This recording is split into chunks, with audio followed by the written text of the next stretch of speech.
Mkonza mboka tale la biso kolie eza bien te courant eza bien te tokomi kobota bana mike po nini condition ya malonge eza te bambongo eza te misala eza te mwa ba mama sunga bisa eza te baneti ba maibe kantine ozomona 250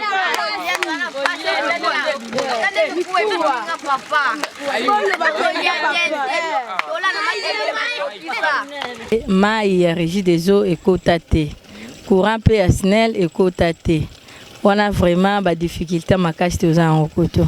Difficulté to sana awa ya makasi tout d'abord bana na biso bayaka awa batanga kana lemba imbu et po bane buko na bana bazaki na classe bazoko ko résoudre problème wana te yango to sengi na kolo ya mboka mokonzi ya mboka azu la biso disposition avant rentrée scolaire ya bana courant ozomona singa oyo eza courant ya ko defa na ngambu kuna likolo parce que resuka o bacha courant mais elakisaka TVT po moko buka na kuna chilelo o alukaya Yamaya Luka yana mbula ti sikona basali te bana na biso bakenda ba classe kuna moye ba traverser bien ezate soma etondi bana basala une semaine bakotanga te moye ba traverser kuna ezate so rivière ane tondi bakonza mboka vraiment basala en sorte que basunga biso surtout pont ebukana ki na nzela ya pont Matete poto koma boy pont la biso wana babongise la biso yango siko pont wana nge bukana ndenge wana to sana danger moko grave est-ce que dans un mois et demi etikali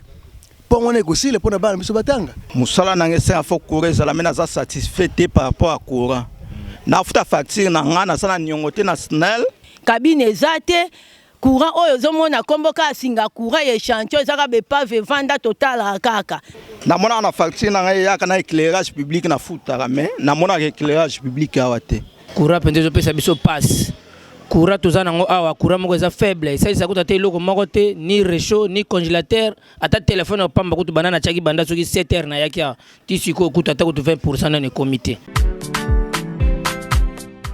Avez-vous des odeurs qui vous dérangent et qui dérangent votre entourage? Ne vous inquiétez pas. GodA met à votre disposition la crème miracle pour éliminer tous les odeurs du corps et vous garantir une fraîcheur permanente pendant 21 jours après une seule utilisation, contrairement aux déodorants qui ne font que masquer les odeurs. Fait à base des produits naturels dont des racines, plantes et fleurs, ce produit ne contient pas d'aluminium, ni d'alcool ou tout autre produit chimique. Appliquez dès maintenant la crème miracle sur vos aisselles ou toute autre zone du corps ciblée et libérez-vous de mauvaises odeurs. Avec la crème miracle, sentez la fraîcheur qui correspond à votre personnalité. Les mauvaises odeurs, et ça dure 21 jours sur les corps. La crème miracle, appliquant tes essais, tu vas. La crème miracle.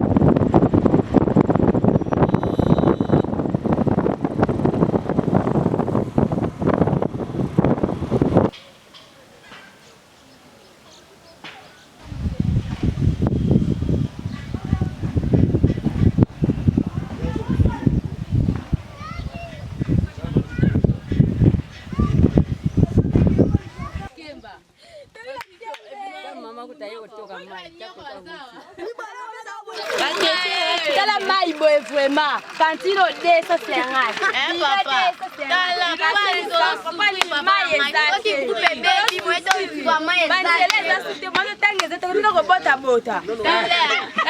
tala passe mai malonga te to sokola su bien te en plus elange ye to kamika ko bota po nini capacité ko sunga mboka peuple ezate ndenge ezaboy mkonza mboka tale la biso kolie eza bien te courant eza bien te tokomi kobota bana mike po nini condition ya malonge eza te bambongo eza te misala eza te mwa ba mama sunga bisa eza te baneti ba maibe kantine ozomona 250 biro 250 ba 5 litres 50 po ni mai eza te tona pasi mkonza mboka tale biso likambo oyo mai pasi patale tokemba babe opo sato mai komina monga fula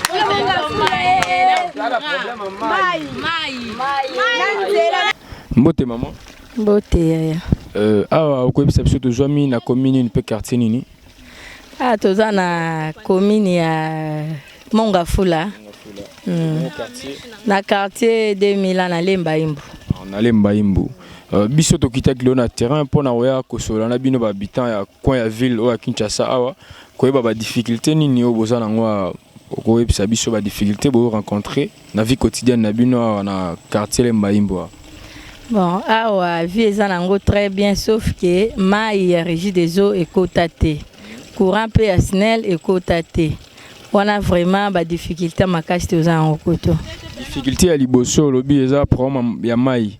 Ezaka yango ne difficulté boza na koto yoto kaka forage soki bosombi mai na forage te c'est que boko survivre te. Et puis courant ya SNEL eza te. Donc toza problème ya courant na mai. Donc ba difficulté na bino zali courant et puis mai. Siko moi ba mo koki adresser na ba konzamboka ba Holanda yo pour ba résoudre cas bozo vivre na mikolo. Ba konzamboka vraiment ba sala en sorte que ba sunga biso surtout pont e bukana ki na nzela ya pont matete. Poto koma boy. Pont la biso wana ba bongisela biso yango pour à bientôt rentrée scolaire bana ba ozonga classe. Siko bana ba susu batanga na ngambu kuna il faut siko classe soke zongi bakatsaka pont wana ba bongisi yango te. So ba sungi biso ana congé et ça malam. Mai pe soko sombi mai na forage te moyen obike ezate. Siko soko za na 100 francs somba mai te. Et puis courant ezate. Soki courant kuto ezate. Donc ba sunga biso na pont wana na courant na mai. Donc bongo bo somba bidon mo 25 litres bongo combien? Bidon 25 litres 250 francs. Merci beaucoup maman. Ma doléance na yo comme papa konzamboka ba Holanda. Merci vraiment. Merci. Bonjour papa. Bonjour ndeko nangai. Papa komona na go pesa biso? Papa Jean Yanga. Papa Jean Yanga tozwa mi bongo wapi? Tozana na Mongafula. Tu as qu'il est là quoi ba difficulté bozana ngo na commune Mongafula na quartier le Mbaimbu. Oko pesa biso ba difficulté ni no bozo rencontrer ka na vie na bino quotidienne. Ba difficulté tozana ngo awa ya makase tout d'abord bana na biso ba yaka batanga kana lemba imbu. Et pour bane buko na bana bazaki na classe bazoko ko résoudre problème wana te yango to sengi na kolo ya mboka mokonzi ya mboka azula biso disposition avant rentrée scolaire ya bana siko bana osala ndenge nini parce que siko mbule beti bana bakei bakotsolo bakokufa. Et puis tout d'abord mai tozana problème courant peut tozana problème sérieux donc tozana trois conditions ya makasi courant mai na pont.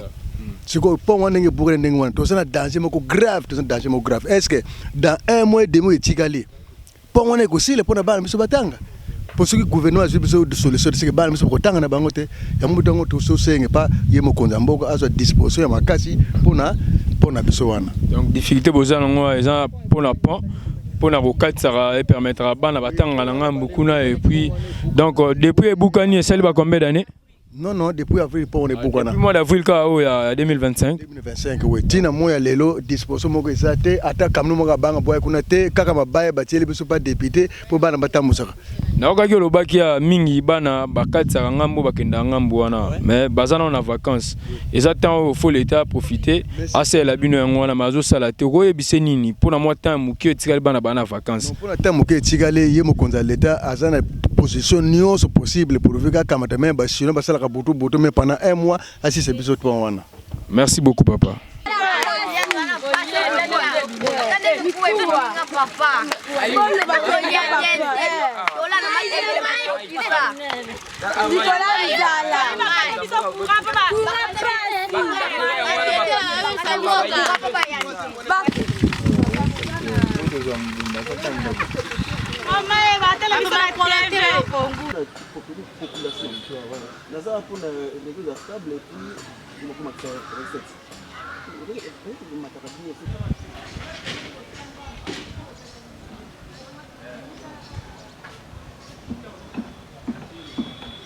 Salut bien. Mbote maman. Mbote papa. Oui, puis ça biso kombo na yo pe tout ça précisément api. Comme na ngasana. Ah tozana 2000 ans. A 2000 ans la commune nini bon. Commune ya Mongafula.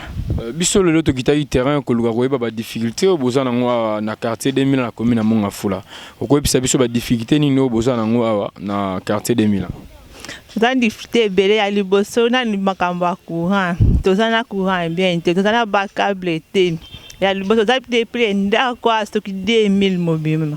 Tozana courant liboso te. Tozo senga ba chali biso ata kabina biso a. Fati pe bima ko moya ko futi ezala te po tozana courant ya bien te. Ya nento tozo senga leta chali biso pe kabina biso na 2000 ans to ba ne pe comment pour ça courant. Ma ipe difficulté a ma tozana ma ite. ande makambo tozalaki nango yango wana. Occupé bande musuba loba doléance na bino concernant courant et kenda déjà limité mais ti lelo résolution zo maté. Eza maté papa, eza maté. Siko web ça ba konzambo kapé ba conditionnel na régie des zones nini pour balukela bino solution le plus vite que possible. Makambo tozo biso bango ya wana balukela pe biso liso makambo na biso ke ntina bakonzi bamona ka likambo ya pasi ya quartier balukela biso makambo mai courant tozana ko amalonga te. Il faut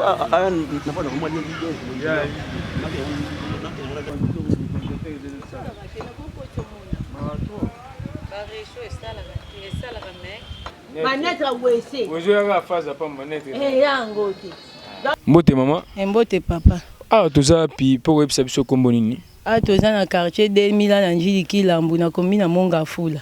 Toyaki lelo koyeba ba difficulté bino boza nango na quartier 2000 roye bisa biso ba difficulté ni bozo rencontrer. Toza ba difficulté surtout ya makasi eza ya courant.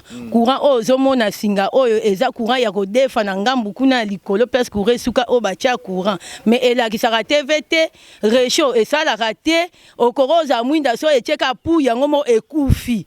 Donc ebebi sa kutu biloko po eza courant ya malonga te. To ana posa courant ata bokonzambo kasali biso nzela mais biso to ana posa courant na mai difficulté mai eza makasi mai tokenda kotoka na ba source osomba na forage so ce qu'on a mbongo te papa na bano zaka na 1000 francs osombi mai na forage bano bakofanda nzala en tout cas mokonzambo kabiso to ana difficulté penja ya courant na mai nzela bien sûr malgré silité bozo sala nzela mais courant na mai to zana difficulté na makasi to zaka na cabine te cabine ezate courant oyo zomona komboka singa courant ye chantier ezaka be pave vanda total kaka réchaud ça la raté congélateur eza ekufa te mais evanda na ndako congélateur wana moye sala ezate pour courant oyo ke ça na congélateur awa ezate to pa na difficulté makasi nzela pe bozo sala na bino to pa na difficulté nzela pont moko ebuka na kuna ti lelo o alukaya ya maya lukaya na mbula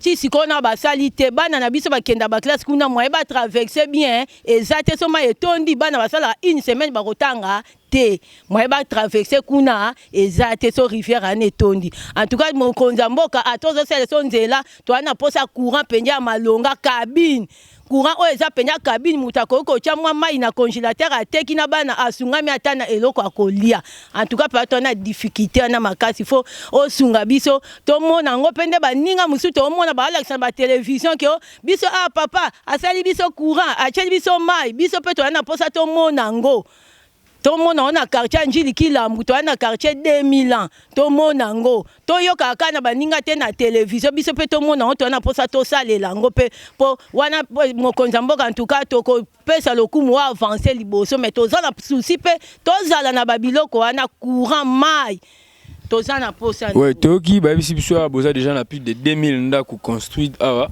mais doléance na bino concernant au fallait bâtir la bino cabine et kenda déjà tina limité comment mais résolution ils ont makaraté. Résolution zo maranango te papa bato za kuna ba difficulté mais bato ngo mona ba ya ba senga bino bo pesa 10 000 bo pesa boy to rotia bino cabine e yaka nango te wana ezaka tozo talisa ba regret na biso pa mokonza mboka nde mutu a se charger azula biso charge wana po combien de fois to pesa ba difficulté na ba agence ne ba ye bo pesa ba liste bo pesa ba kombo to pesa mais ba servi biso te ba ka bozela pourtant ceux qui couraient zate insécurité na butu bakuluna ko botola bana moto bazo kale bango na banzela ba prince ko botola bango ba moto pona nini molili au moins à 19h ba botoli jeune garçon moto na ba téléphone 19h pona nini molili insécurité toza pana posa énergie ezala toza pana souci nango.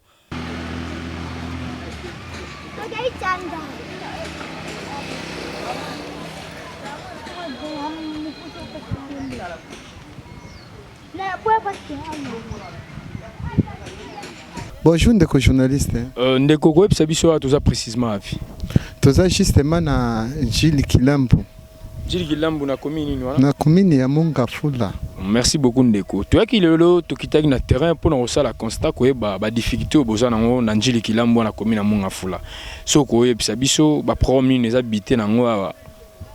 Bon problème eza vraiment Tous en appose ça développation. Premièrement, tous en appose ça développation. Tous en appose ça milliers et fou. Parce que tous en a milliers rira.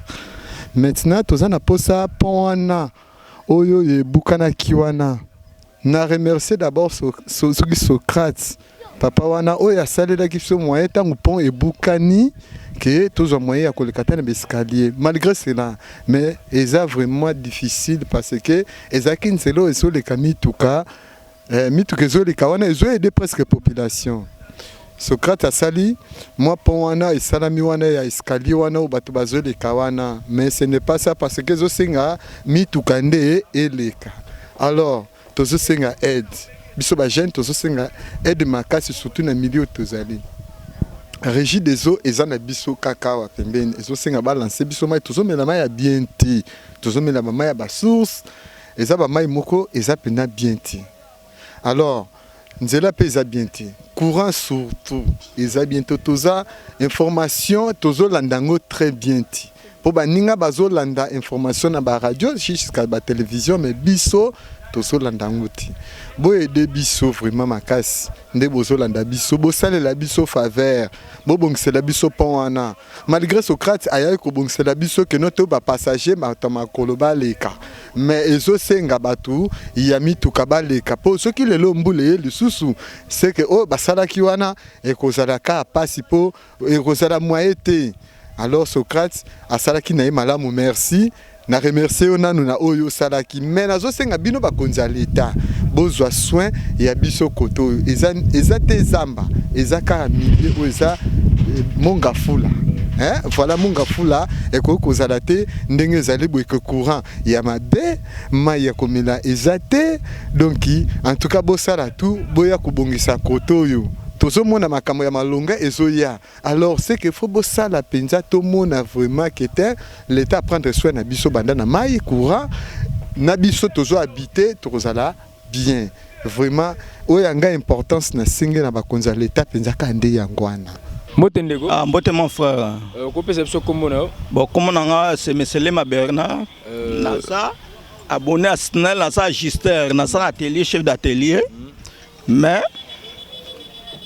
musala nangese afo courir ça la mena za satisfait par rapport à courant na futa facture na ngana sana nyongote na Snell na za abonné tout à fait mais pona makamba courant na za satisfait na mona na facture na ya kana éclairage public na futa mais na mona éclairage public awate mais ce souci na ngana za que tant que abonné na za na souci akwa na za na volonté pourquoi etegala mbongo to boya courant ko apene ça obligé eza capitale na ba province to mona ko akuto epela mwinda pera oleka na ba kikonka ba mboka mike mike wana ba kikuku wana mwinda epela mais comment fait-il awa na kati ya capitale toza na nini akura ba ibsa biso ba sira biso ke zéro trou nini boye province nyoso kwenye so capitale ko sala na kura mais jusque là toza satisfait. Siko maloba na yo et pas DG assigner les années. Et pas mais c'est le DG s'il te plaît en tout cas à tout mais c'est que je vous dois tout ça ba abonné tout ça la volonté à futa moi eloko na photo ça la satisfait et tant que abonné na seigneur en tout cas bolimisi beaucoup est égal à mbongo to ko boya nini te na futa facture na zapena nyongote ngana dépendre na service na biso za bikanga wa to dépend na sous-tension limitée mais na ça abonné ya nini ya lemba imbu to de banana pas qui senso mais s'il te plaît en tout cas na seigneur bolimisi makamba ko faut résoudre hôtel la biso na nos problèmes wana faut la biso problème en tout cas na respect na ndenga na brutalité te mais étant que abonné étant que peuple congolais na ça na besoin courant mbote ndeko na ngaboni kimia toyaki lelo ko yeba ba difficulté au besoin nango a ba biso za quartier 2000 bongo na commune na monga fula ko yeba ba difficulté besoin nango na vie quotidienne na bino ko yeba biso ba difficulté ni besoin nango vraiment koto bon ba difficulté toza nango na liboso malgré banzela ezo salama mais nzela ezo salama difficulté na liboso tozala nango toza na problème courant pende zo pesa biso passe courant toza nango awa courant moko eza faible ça ça kuta te eloko moko te ni réchaud ni congélateur ata téléphone opamba kutu banana chaki banda soki 7h na yaki ti siko kuta ta kutu 20% na comité courant to roda kaka courant bato ya papitamba papi tamba mutu asaisa abenisa makura na ina ndenge ya verman kuna ndeye mutabendisa na 35 carrés ko biso mboka mobimbo toza plus de 2500 personnes to dembelaka na câble wana so ko demba to demba na câble wana do courir comme faible do to comme na difficulté courant makasi do to na difficulté courant ndem to pesa biso pas na ki bandeko musuba olo bako bosala ki pe ba démarche il y a quelques années passées et doléance na bino pour planter cabine na quartier et que n'a pas limiter mais tisiko résolution zo maté to ebite za dia quoi. Bon, tout ça là pena démarche wana, tout ça là démarche to koma na ba chef de localité to za na bango to koma penza nyezo to koma.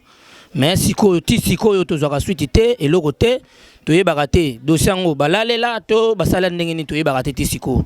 Bon to zo yebate to zalaka na molili bo oke baninga misusu bazo pela tane te baninga bazana ngamba ntilia proche na biso bazo déjà ba cabine bien ya sika.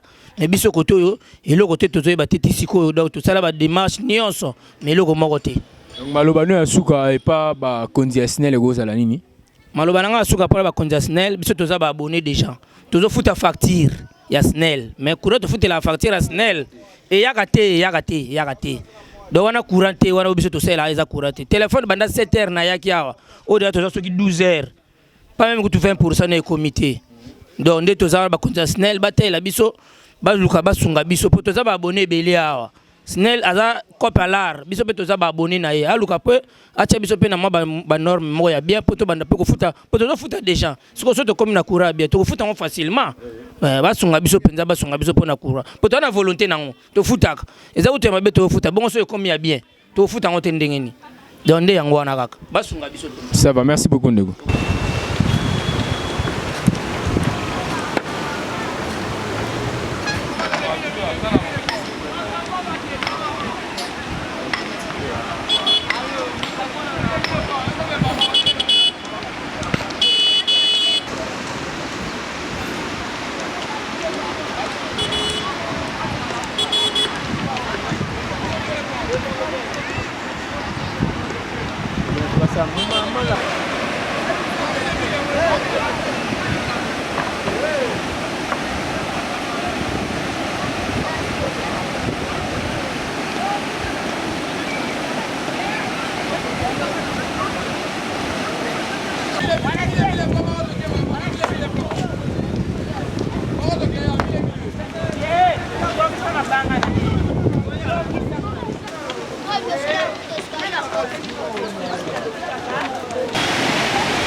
baninga bakima yo pona solo mapeka solo mutoki to solo nyonso ya nzoto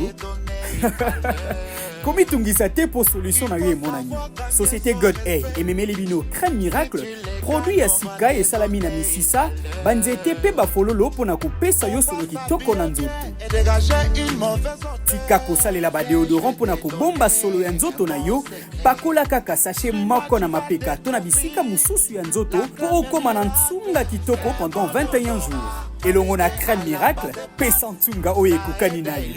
Les mauvaises odeurs sur les corps. La crème miracle, appliquant des essais, tu vas. Ça élimine les mauvaises odeurs. Et ça dure 21 jours.